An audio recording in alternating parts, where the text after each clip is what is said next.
I met with Meghan late last year, and so we had an initial meeting, and then I found out in early January. Oh, it was an extraordinary moment when she told me. Of course, it's an incredible thing to be part of such a historic moment, and the fact that also the opportunity to work with her. It was very collaborative. I think she had very much seen my work and knew what I did. I think she loved the fact that I was a British designer and working in a house such as Givenchy, which has got its roots in a very classical, beautiful style, of course, from the time of Hubert himself. So it was a wonderful way to kind of start the collaboration with her, just talking about that, and also finding what she really wanted for her day, and just to find the absolute perfect style for her. Well, it's a process to actually work on a dress such as this, and part of it was really conversations at the beginning, and then through a series of sketches that I proposed to her, and we exchanged conversations about what would be the ultimate sort of lines and proportions and the scale of the dress. But over time we quickly got to a point where I know she felt really that she knew exactly what she wanted, having tried some toiles and some of the mock-ups that I'd shown her, and then it evolved into the final design.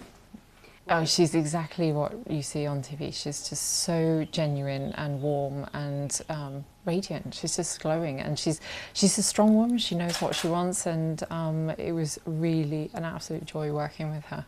That was really Meghan's idea, and I think it was really just such a poetic little moment. I mean, they were adorable, the two boys, and they did a fantastic job, I have to say. But it was important that they placed themselves in the right spot so that the veil looked amazing.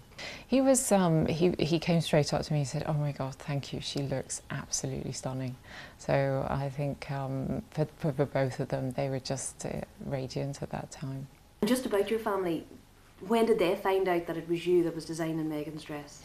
Literally on the morning. It was really a secret.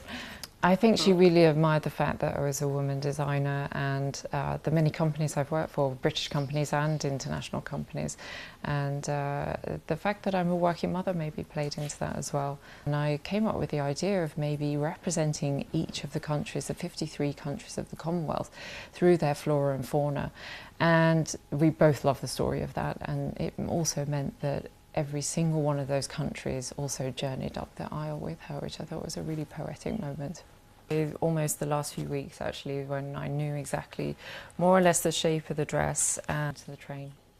And were these sketches shown? The design process, I do much more sort of detailed sketches to get an idea of the outline, and then also details of the veil. So I had a series of so actually draw it at full scale. So over a period of time we developed the artwork, and then now in the last week or two to the final. This line of the small forget-me-nots that runs around the edge of the lace, even the little 3D flowers here, which are done in organza and just lift gently off the veil, and then some of the flora. So you have some of the orchids from some of the Asian countries, and here's just some of the more wild flowers that would be in the veil and how they were represented, and the scale.